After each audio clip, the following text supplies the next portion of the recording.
Was kicked out. It was raining. Not the gentle spring rain that nurtures flowers, but the kind that stings your skin and soaks through your clothes in seconds. I stood there, my hastily packed duffel bag getting heavier by the minute as water seeped into the fabric. "You're a disappointment, Oliver." My father's words cut through the sound of raindrops hitting the pavement. A complete failure. My mother stood behind him in the doorway, arms crossed, her face a mask of disapproval. The same face she'd worn when I told them I wanted to study computer engineering instead of taking over their precious Mason Industries. "All these years of grooming you for the company," she said, her voice dripping with disdain. "And you throw it away for what? Some foolish dream of creating apps." I was 18, fresh out of high school, and my crime was refusing to attend the business school they'd chosen. I had different plans, different dreams. I wanted to build something of my own, not inherit their legacy. "If you walk away now," my father's voice turned cold, "don't ever come back. You'll get nothing from us. No support, no inheritance, nothing." I adjusted the strap of my bag and met his gaze. "Fine." That one word seemed to shock them both.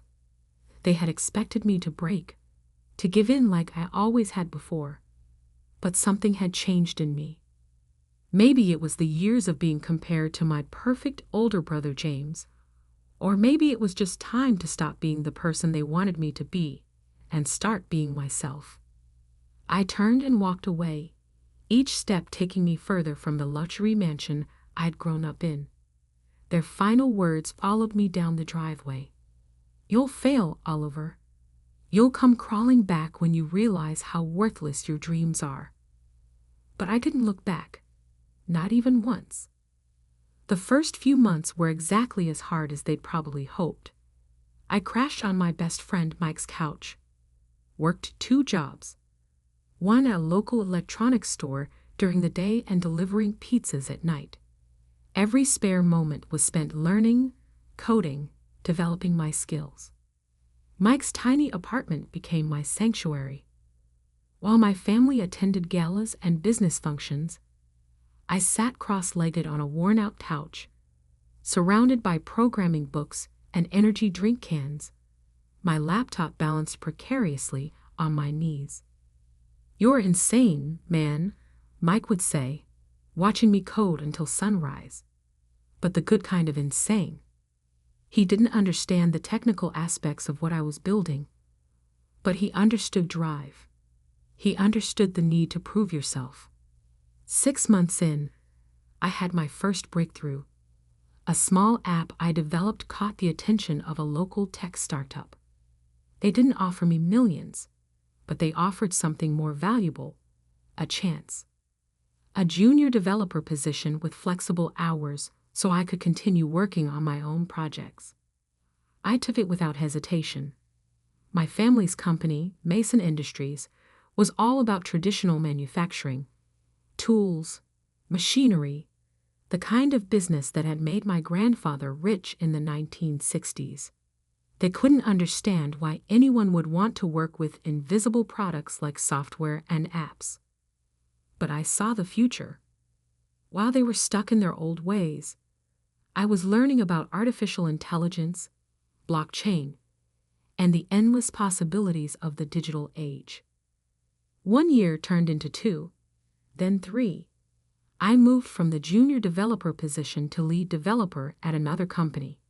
My first major app, a revolutionary project management tool, started gaining traction. I wasn't rich yet, but I was making enough to rent my own small apartment and fully focus on my work. During those years, I heard snippets about my family through mutual acquaintances. James had taken my place as the heir apparent to Mason Industries. My parents hosted charity galas and business dinners, maintaining their image as pillars of the business community. They had effectively erased me from their narrative. That was fine by me. I was building my own story. The turning point came 4 years after that rainy night. My project management app had evolved into something bigger, an entire suite of business tools powered by artificial intelligence. I called it Novatech Solutions. When the venture capital offers started coming in, I was ready. I had learned enough about business to know my worth. The first round of funding valued Novatech at $20 million. 6 months later, that value had tripled. I moved into a penthouse apartment in the city's tech district, but kept living relatively simply. Every dollar I earned went back into developing better products, hiring the best talent, expanding our reach. Mike, who had supported me through those early days, became my head of operations. "Look at us now," he'd say, standing in our sleek office overlooking the city. From delivering pizzas to delivering cutting-edge tech solutions. Mike, who had supported me through those early days, became my head of operations. "Look at us now," he'd say, standing in our sleek office overlooking the city. From delivering pizzas to delivering cutting-edge tech solutions. I smiled at his comments, but never let success go to my head. I remembered too well what it felt like to stand in the rain with nothing but a duffel bag and determination. Then came the day that changed everything. I was in my office, reviewing potential acquisition targets, companies whose technology could enhance Novatech's capabilities. A familiar name caught my eye: Mason Industries. My family's company had been struggling. While I had been embracing the future, they had stubbornly clung to the past. Their stock price had been declining steadily for the past year. They needed a digital transformation to survive, but my father was too proud to admit it.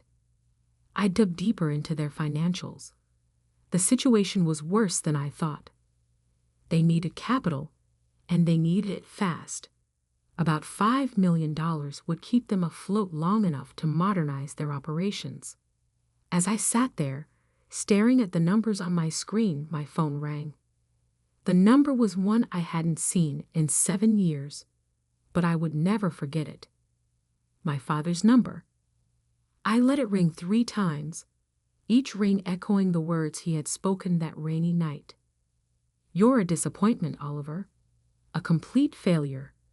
Don't ever come back." On the 4th ring, I picked up. "Hello, Father," I said, keeping my voice neutral. "I've been expecting your call." The silence on the other end lasted so long I thought he might have hung up. Then I heard him clear his throat. "Oliver," he said, his voice lacking its usual authority. "We need to talk." I leaned back in my chair, looking out at the city skyline. "Yes," I replied. "I believe we do." The Mason Industries headquarters hadn't changed in 7 years.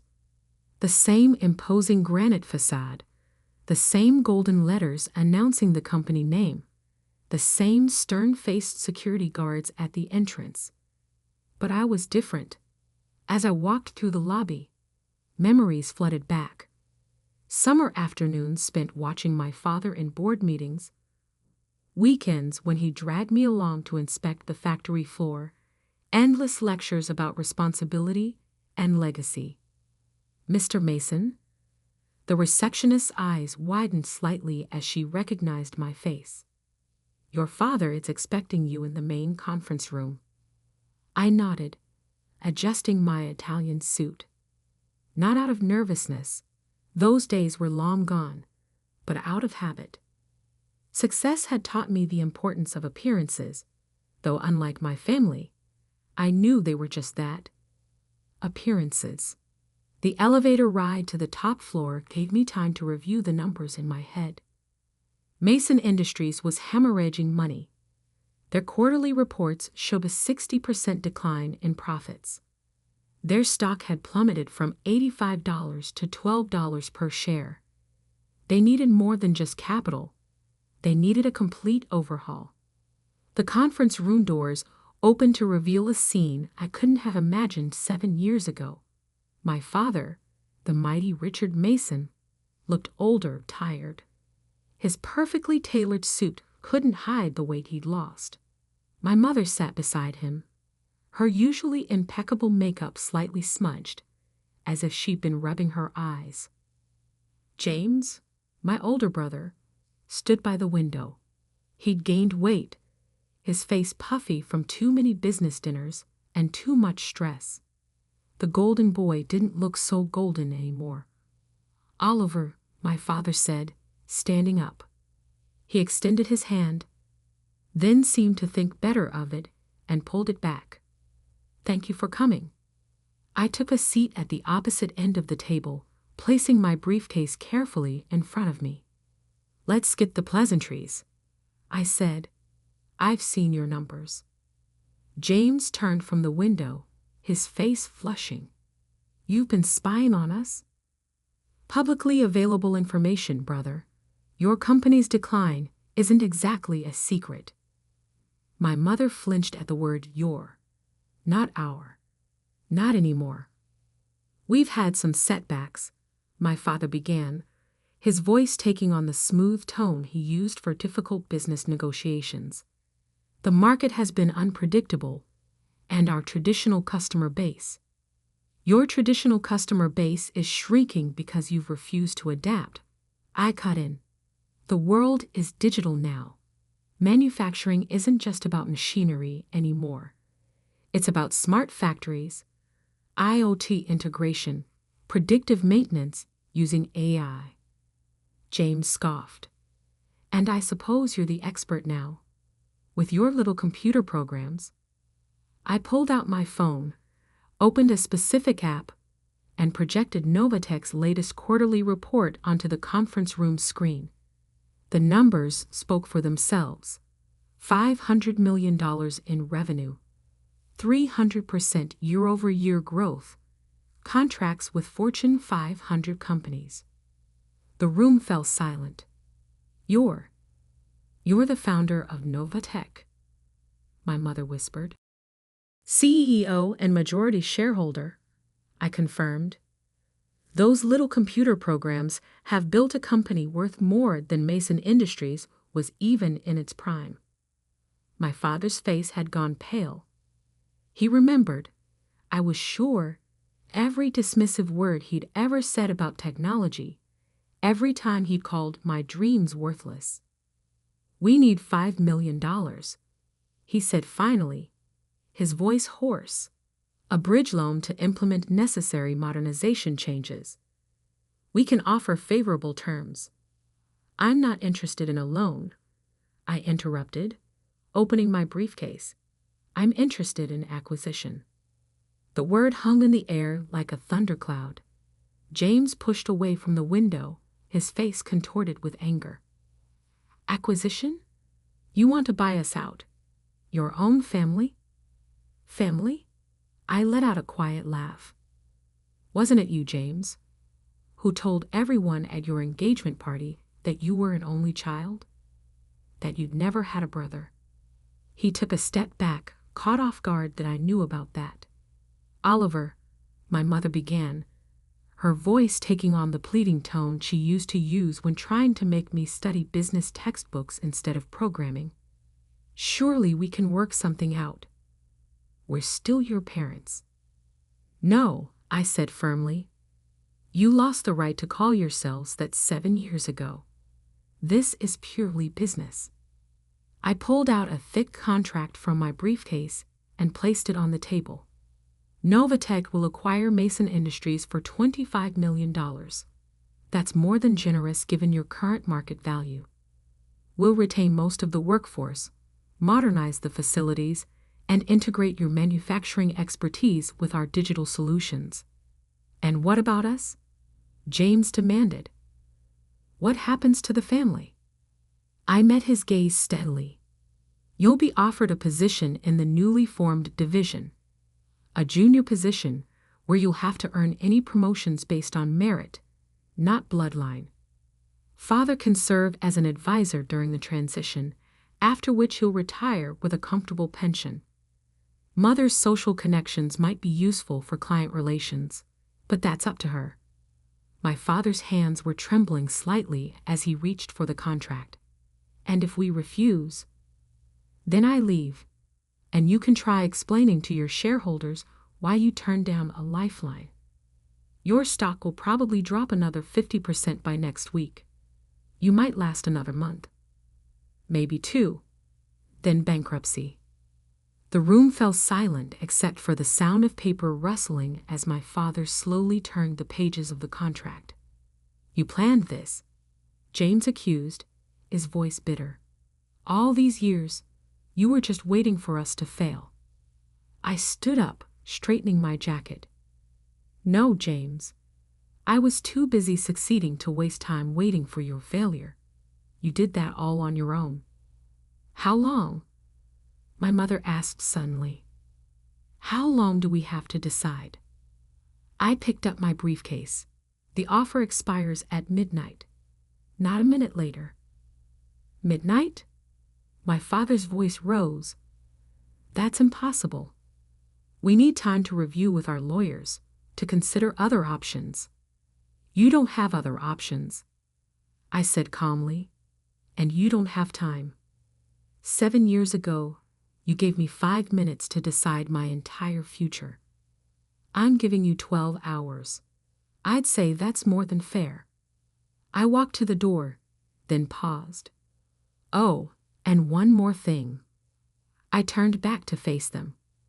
When you sign, and you will sign, I want you to use the same pen you used to sign my college rejection letter, the one with the Mason Industries logo. I believe it's still in your desk drawer, Father. The look of shock on his face told me I was right. He remembered that pen, remembered using it to dash my dreams all those years ago. How did you? I'll be back at 11:45 p.m. I cut him off. Try not to be late. Time is money, after all. Isn't that what you always taught me? With that, I walked out, leaving them with their shattered pride and a contract that would change everything. As the elevator doors closed behind me, I caught a glimpse of my reflection in the polished metal and saw something I'd never seen in this building before: a winner. The next 12 hours would be interesting. Very interesting indeed. 11:43 p.m. The city lights sparkled below the Mason Industries conference room like scattered diamonds on black velvet. I stood at the same window where James had stood that morning, watching my reflection superimposed over the nighttime skyline. The door opened behind me, right on time. My father entered first, followed by my mother and James. They looked exhausted, as if they'd aged years in just 12 hours. I noticed my father clutching a small leather case, the one he kept his prized pens in. The board has approved the acquisition, he said, his voice rough, unanimously. I turned slowly, taking in their defeated postures. I expected nothing less. After all, what choice did they have? James slumped into a chair, loosening his tie. You've won, Oliver. Is that what you wanted to hear? No, I replied calmly. What I want to hear is the truth. From all of you. My mother stepped forward, her designer dress wrinkled from a day of tense meetings. The truth about what? About why you really pushed me away. It wasn't just about the business school, was it? The silence that followed was heavy with unspoken words. Finally, my father sighed, suddenly looking every one of his 65 years. You were too much like him, he said quietly. Like your grandfather. That wasn't what I'd expected. Grandfather? The one who started Mason Industries. My father nodded, sinking into a chair. Harold Mason was a visionary. He saw the future coming before anyone else. In the 1960s, when everyone was doing things the old way, he modernized, automated, took risks.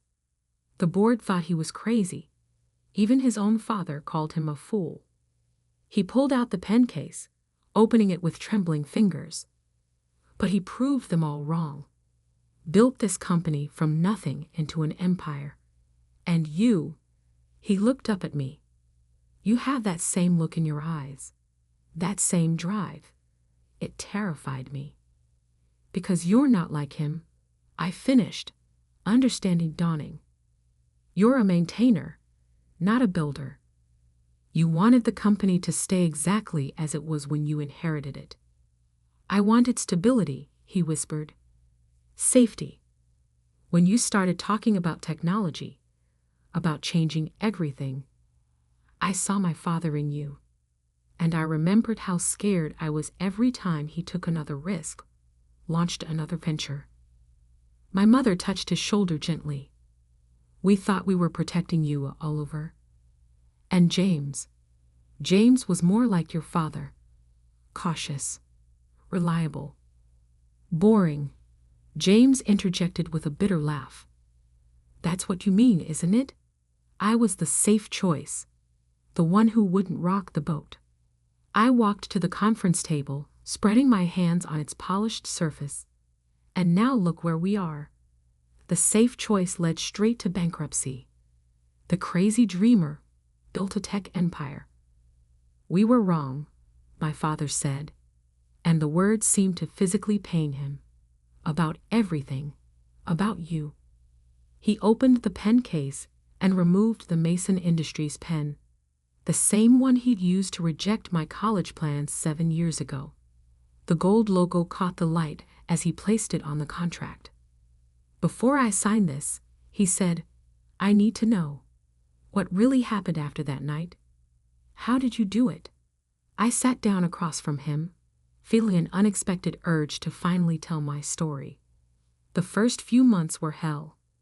Worked 2 jobs, lived on Mike's couch, coded until my eyes burned. But I had something you never gave me at home. Freedom to fail. Freedom to fail, my mother echoed. Yes, because when you're already at rock bottom, when your own family has written you off as worthless, there's no pressure. Every small success is a victory. Every failure is just another lesson. I pulled out my phone, showing them the first version of what would become Novatech's flagship product. This was my first app. Buggy, ugly, barely functional. But it worked, and each version got better. James leaned forward, actually interested for the first time. And the venture capital. How did you convince them to invest? I didn't. I smiled. They convinced me. By then, I had paying customers, proven technology. I didn't need their money. They needed my innovation, just like Mason Industries needs it now. My father picked up the pen, its weight seemingly greater than he remembered. And after we sign, what happens to us really? Exactly what I said this morning. James gets a fresh start, learning the business from the ground up.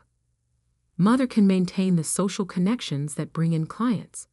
And you, father, yes, you get to watch your company become what it should have been all along, what grandfather would have wanted it to be.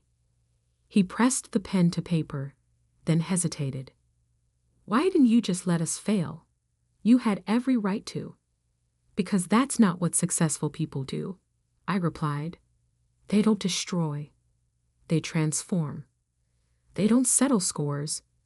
They create opportunities.